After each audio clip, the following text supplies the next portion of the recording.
મિત્રો આપણે આગળ વૃદ્ધિ વિશે જોયું ત્યારે વૃદ્ધિ વિશેના જે કોન્સેપ્ટનો અભ્યાસ કર્યો હતો કે કોષ વિભાજન દ્વારા કોષોનો સમૂહ રચાવાથી તેમાંથી કેવી રીતે અંગોની રચના થાય છે અને પૂરેપૂર્ણ સજીવ શરીરના દેહમાં વધારો થાય છે. તો હવે મિત્રો આપણે આકૃતિ દ્વારા તે સમજીશું. તો સૌપ્રથમ આપણે જોઈએ કે આ એક કોષ છે, તેમાં કોષ વિભાજનની પ્રક્રિયા દ્વારા વધારે કોષોનો સમૂહ રચાય છે.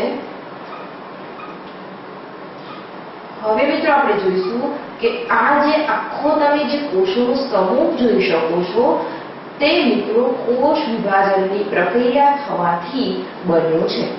એટલે કે પહેલા એક કોષ હતો અને તેનું વિભાજન થવાથી મોટા કોષોનો સમૂહ રચાય છે. તે મિત્રો તમે આકૃતિ દ્વારા જોઈ શકો છો કે કોષનો મોટો સમૂહ અસ્તિત્વમાં આવે છે.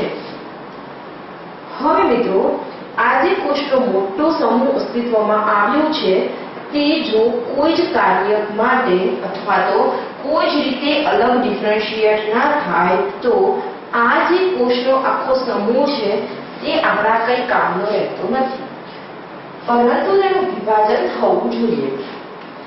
મને વિભાજન થઈને હવે આજે કોષનો સમૂહ બન્યો છે તો મેં આપણે આગળ કીધું તે પ્રમાણે કે આખા કોષનો મોટો સમૂહ રચાઈ જાય એમાંથી થોડા નાના કોષનો સમૂહ ભેગો થઈને પેશીની રચના કરે છે.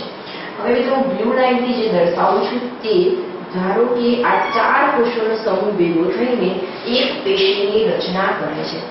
તેવી જ રીતે આ બીજા 4 કોષોનો સમૂહ ભેગો થઈને બીજી પેશીની રચના કરે છે. હવે મિત્રો આ તમે આકૃતિમાં જોઈ શકો છો કે જુદા જુદા થોડા કોષોનો સમૂહ ભેગો થઈને એક પર્ટિક્યુલર પેશીની રચના કરે છે. હવે મિત્રો તમને સવાલ એ થાય કે કોષોનો મોટો સમૂહ બની ગયો તો આપણે એવું વિચાર્યું કે કોષોનો જે મોટો સમૂહ બની ગયો છે તેમાંથી પેશીઓ બનવી જોઈએ, એટલે કે તેનો અલગ અલગ સમૂહ બન્યો. તો હવે મિત્રો આપણને સવાલ એ થાય કે આ જે આખી બધી પેશીઓનો સમૂહ બન્યો છે, હજી અંદરના કોષોનો સમૂહ પણ આપણે દર્શાવી શકીએ છીએ કે જેમાંથી પેશીની રચના થાય છે. તે મિત્રો તમે આકૃતિમાં સ્પષ્ટપણે જોઈ શકો છો કે મેં જે બ્લુ ડોટથી દર્શાવ્યું છે તે પેશીઓ દર્શાવેલી છે. તો હવે મિત્રો તમને ખ્યાલ આવશે કે સૌપ્રથમ કોષોનો સમૂહ ભેગો થઈ ગયો તો થોડા કોષો ભેગા થઈને આ જે બ્લુ લાઈનથી દર્શાવ્યું છે અલગ અલગ ચોરસ ખાનામાં તે બધી પેશીઓની રચના થઈ. પરંતુ હવે મિત્રો સવાલ એ થાય કે પેશીનો પણ મોટો ઢગલો હવે તો અસ્તિત્વમાં આવી ગયો. પહેલા કોષનો મોટો ઢગલો હતો તો થોડા ભેગા કરીને પેશી બનાવી. હવે તમે કાઉન્ટ કરી શકો છો કે પેશી પણ એ 1 2 3 4 5 6 7 8 9 10 11 12 13 14 એટલે કે 14 પેશીનો સમૂહ પણ અસ્તિત્વમાં આવી ગયા છે. તો મિત્રો હવે આપણે કહીશું કે પેશીના પણ જેને મોટા એટલે કે વધારે સંખ્યાના સમૂહો રચાઈ જાય છે તેને થોડી પેશીઓના સમૂહો ભેગા થઈને એક વિશિષ્ટ અંગની રચના કરે છે. હવે મિત્રો આપણે જોઈશું કે હું રેડ લાઈનથી દર્શાવું છું કે આ જે બ્લેક કલરના સૌપ્રથમ હતા તે કોષમાં સમૂહ હતા, કોષો. હવે મિત્રો ત્યારબાદ આ જે બ્લુ લાઈનથી જે ચોરસ બતાવ્યું છે તેને આપણે પેશી કહી શકીએ છીએ. તો હવે મિત્રો જ્યારે આ કોષોનો સમૂહ ભેગા થઈને પેશીની રચના કરી તો હવે હું રેડ લાઈનથી જે દર્શાવીશ તે ધારો કે એવું વિચારીએ કે આ 1 2 3 4 પેશી ભેગી થઈને એક અંગની રચના કરે છે. હવે મિત્રો આ જે ભેગા થઈને એક પેશી ભેગી થઈને એક અંગની રચના કરે છે, એટલે કે આટલી જે પેશી છે તે કોઈ એક અંગ બનાવવા માટે સંકળાયેલું છે. તેવી જ રીતે આ જે ધારો કે આટલી પેશીનો સમૂહ છે તે બીજું કોઈ અંગ બનવા સાથે સંકળાયેલ છે.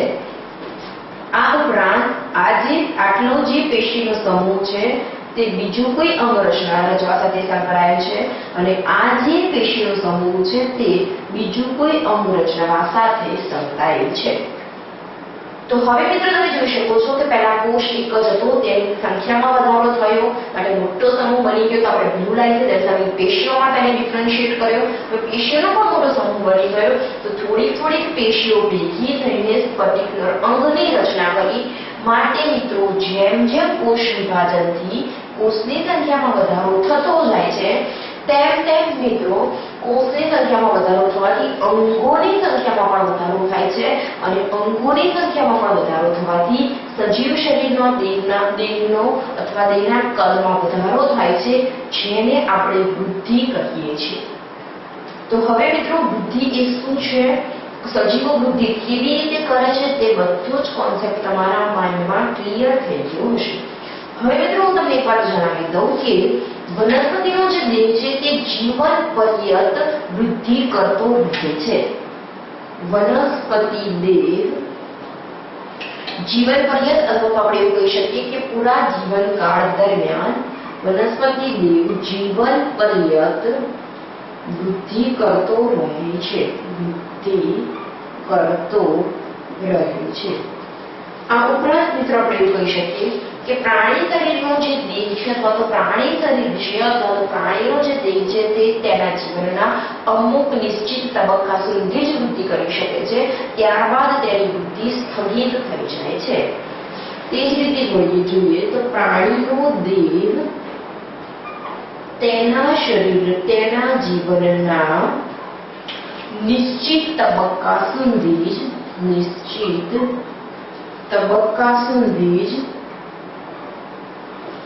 વૃદ્ધિ કરી શકે છે, હવે મિત્રો આપણે જોઈશું કે ત્યારબાદ તેની વૃદ્ધિ સ્થગિત થઈ જાય છે, ત્યારબાદ તેની વૃદ્ધિ સ્થગિત થઈ જાય છે, સ્થગિત થઈ જાય છે।